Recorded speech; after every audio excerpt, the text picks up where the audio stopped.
welcome back to another episode of Lawyered Up. I am your host, Jared Moore, and on today's program we're going to be having an update in the Freedmen case. I do have a little bit of house cleaning to do first because you guys may have seen this post come up earlier this morning in listing the porch band lawsuit as a topic, and that was going to be the meat and potatoes for today.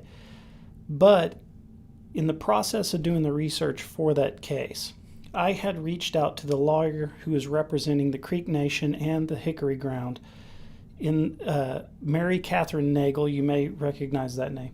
And I had sent her an email to invite her on the program to talk about the topic, and I never received a response back. So this morning, while I was getting my materials together, so I had decided that I hadn't received a response back, so I was just going to go ahead and do it after about a week.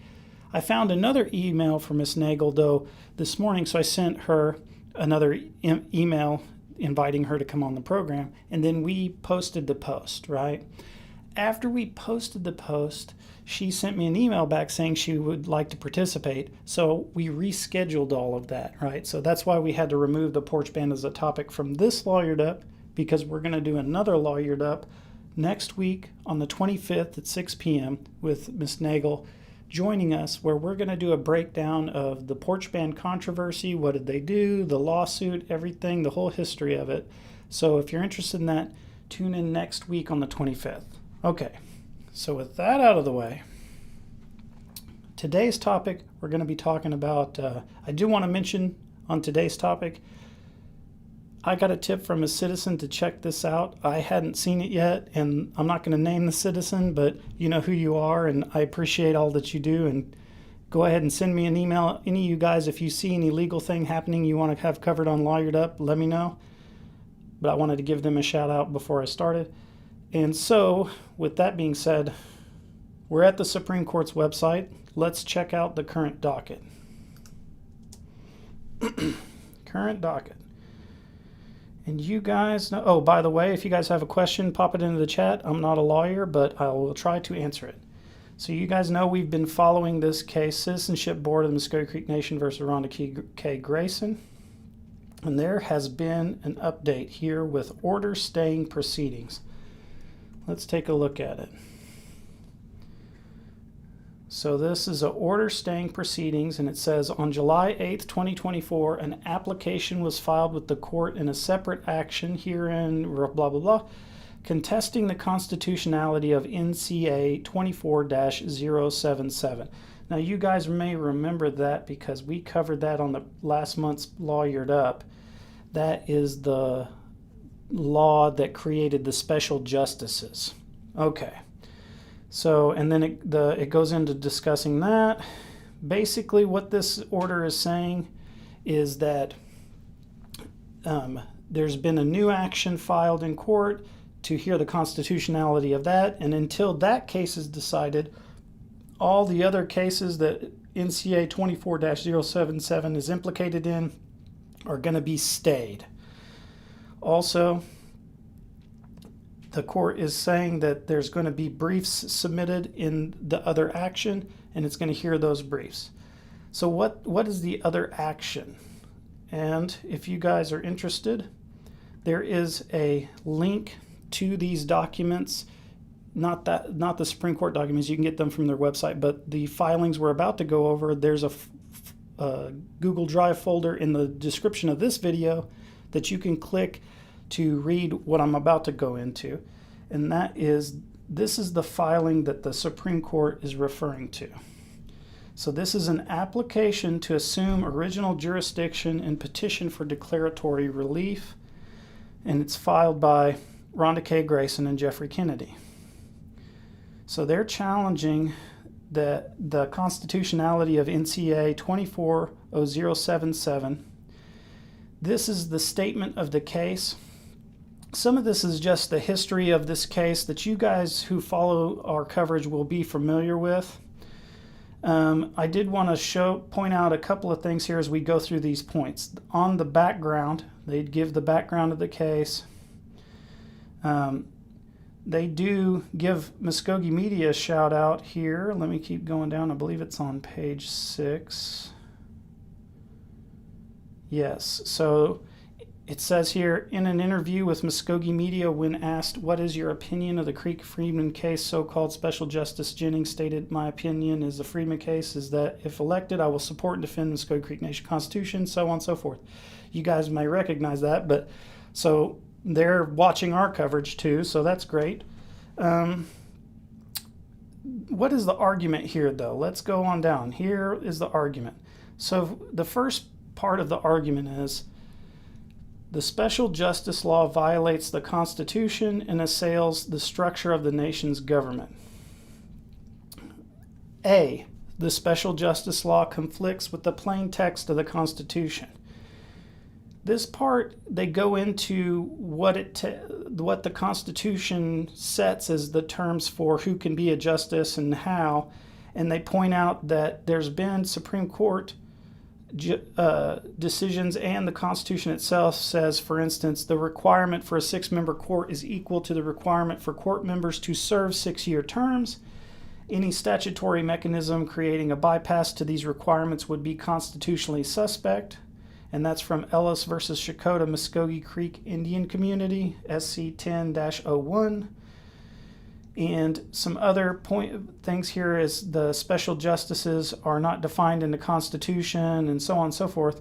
The case they're making there is basically saying that, hey, they're trying to create a process where the legislative branch and the executive branch can put people that they want into the case to get the decision that they want. And that leads to B, the special justice law is a breach of the separation of powers. So the executive branch and the legislative branch are trying to control the decisions made by the judicial branch. And I want to point out to everybody, this is the argument being put forth by Mr. Solomon Simmons. I'm just going over the brief. I'm not actually making any argument myself, just to clarify. Also, we're going to go on down here, because this is the examples. Then there are a lot of examples here. To the next part, which is 2, the nation explicitly waives sovereign immunity for just the type of relief the petitioners seek. This is basically saying that the nation can't sovereign immune out of this challenge to this law in the Constitution, because it has here that the sovereign immunity of the nation is hereby waived in all actions limited to injunctive, declaratory, or equitable relief. The waiver of sovereign immunity in actions for injunctive, declarable, and equitable relief shall not be construed as granting a waiver for the purpose of obtaining any equitable relief requiring payment from, delivery of, or otherwise affecting funds in the treasury of the Mvskoke Creek Nation. That's kind of a mouthful. But basically what it's saying is, the nation can't sovereign immune out of challenges to the constitutionality of laws unless it's like the person is trying to get some money out of the treasury by doing it, and then they can. Okay. So moving on down here, let's keep going. And I am looking at the chat here, guys. If you have a question, pop it in there. Blue is asking, how can new justices be added right before a landmark case? That's kind of what we're talking about here, and that's what this application is trying to get established, is the constitutionality of the law, and can this be done? This court must assume original jurisdiction. So this part is just saying that the court the district court doesn't have to review this decision because it's expressly about the constitutionality of the law, and that's what the Supreme Court is supposed to be doing. And they go through here, A, public policy considerations mandate the assumption of the original jurisdiction. This part is saying that this law is going to create a situation where people lose faith in the separation of powers and the government generally, and that's the public policy argument. Let's keep on going down. Public policy outweighs the non-existent benefits of lower court review. So that's what we were just talking about. And here's the conclusion. So what they're seeking is the Supreme Court to assume jurisdiction over it, to declare NCA 24-077 unconstitutional and hold that NCA 24-077, TR 24-073, and TR 24-074 are void and unenforceable. Those last two tribal resolutions were the resolutions that established as James Jennings and the other gentleman that we covered previously, I can't remember his name off the top of my head, them as special justices. And I want to point out one more thing. Let me see if I can find it in here, because I thought this was also interesting. It was something that we had discussed here in the newsroom that we didn't understand if it could be done or how it would be done. And that is that I want to click over to the emergency session here where this passed. This is the agenda for the emergency session within which the NCA 24-077 was passed, right? So you can see here that this is TR 24-077. It's the one amending Title 27 Judicial Procedures. 14-0 voted yes for it. But we also have, let's see here, where go back up to the TRs. We also have the TR 73 and 74, which were the nomination of James Jennings and Samuel Deere as the special justices. So the question we had at the time is, how can you procedurally pass code that's going to change Title 27 and in the same meeting nominate the people to fill those positions?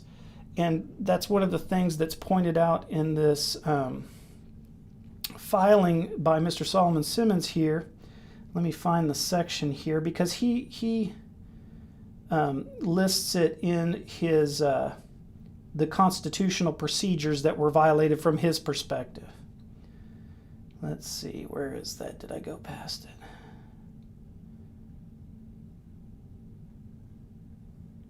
One moment, guys.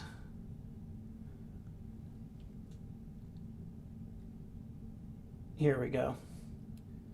So I'm going to read this section here. And it says, even if the National Council did not appoint the special justices before it created the procedure enabling their creation, there is no possibility that any of the special justices' laws' notice requirements were followed. No notice from the court to the principal chief, and then notice of the principal chief's nomination to the National Council. The procedure to appoint a special justice was created in the same session as the appointments were made. Furthermore, it is indisputable that the National Council violated its own procedures when enacting the special justice law.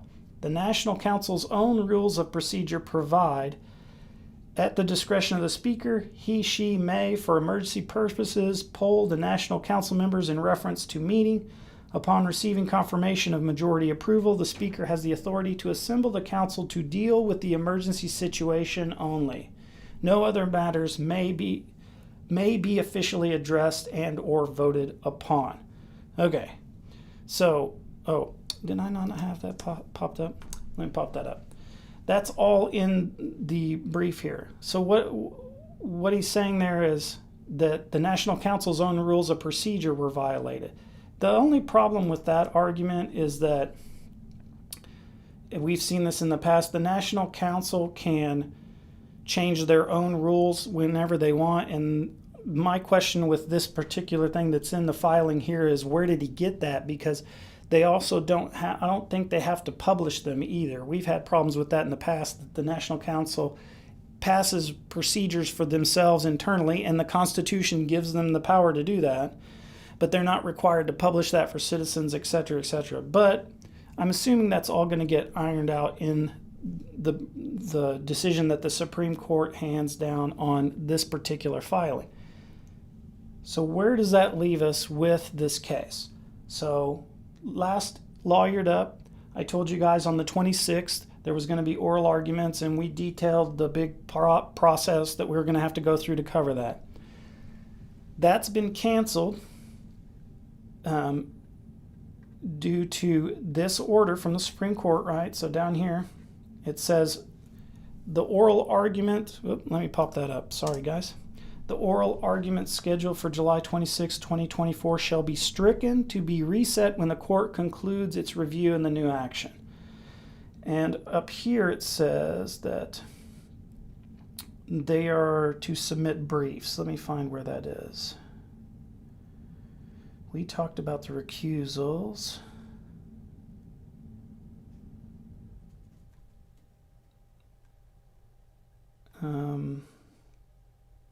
Where did I see that?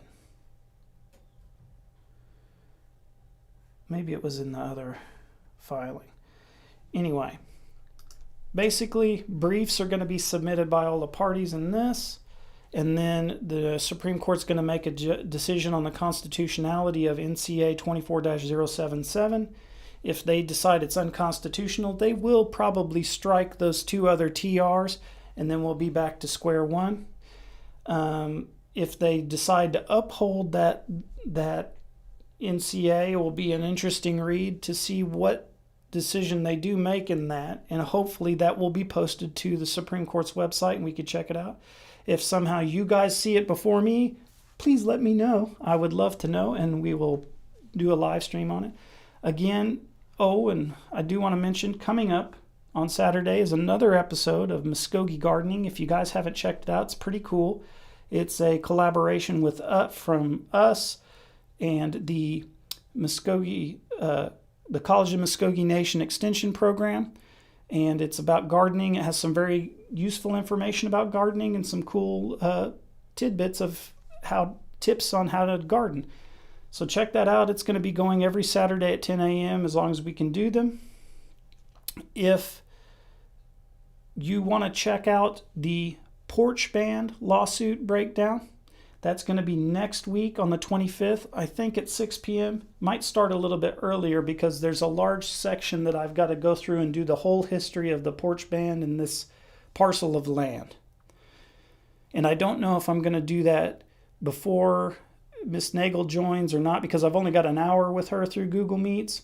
So but probably 5:30 or maybe 6, somewhere in around there. You'll see the post when it pops up. And we're going to be taking questions from the chat in that case too. And that's a case that's been going on for a long time. And there's a lot of coverage on our channel about it. So if you're interested, tune in, see where the case is at. And there's some interesting wrinkles that are going to happen there. I do not see that. Let's see. There's a question from Blue. He says, in the Constitution, are the citizens allowed to voice their concern about certain laws being voted on? Well, you can always contact your representative. That's the problem with these emergency sessions is, as we saw with the free press repeal. They can call an emergency session. They can do it in 24 hours. They can have it, and they can vote. And it doesn't give citizens the chance to see an agenda, to read any bills, and so that's a problem. In my opinion, this is just my opinion, we do need to get to a place where the council is posting the bills for review of citizens before they get to a committee, so citizens can read proposed bills and call their representative and say, I support this or I don't support that. Right now, there's the internal procedures of the council are limiting that a little bit because they have to get permission from the speaker before a councilman can post anything on their social media and stuff like that. But those are things that can be changed. And if enough citizens contact the council and say, I want to see the bills before they go to a committee or before they go into an emergency session, the code could be amended to include a requirement that they do that.